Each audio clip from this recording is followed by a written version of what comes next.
This is the C919. It's China's first domestically made narrow-body passenger jet. This type of aircraft is used to transport millions of people around the world every day. Planes from European and American manufacturers Airbus and Boeing make up more than 90% of China's passenger fleet, but this new aircraft, manufacturer Comac, is hoping to change that.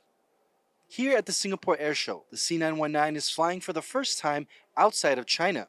Singaporean officials say they welcome the latest country to take part in the show.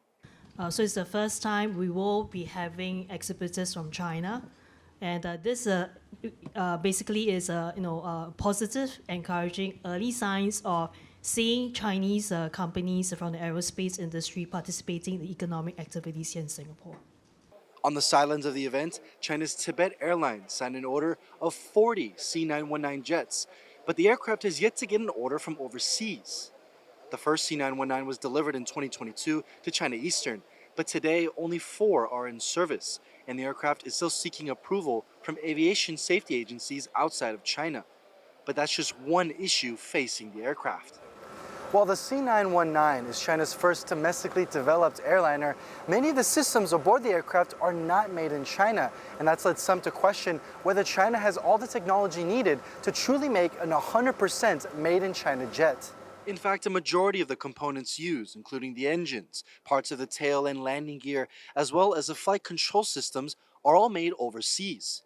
That means that any disruption to its supply chain due to political or economic events could make building the plane almost impossible. Comac declined any media interviews at the Singapore Airshow. In many ways, now is an ideal time for Comac to enter the market. American giant Boeing has struggled in recent years with safety problems plaguing one of its best-selling jets, the 737 MAX.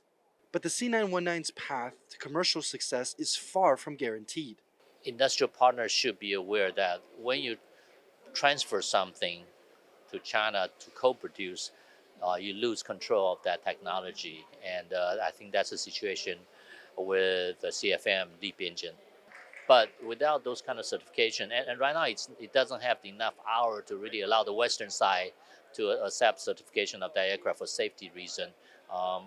But I don't see how they can become a true competitor of the Airbus and Boeing. With Airbus and Boeing long dominating the aviation industry, Comac is hoping the C919 can be a viable alternative for international airlines. The Chinese company says it'll expand production in the next few years, but it will have to overcome stiff competition and geopolitical headwinds if it wants to get off the ground.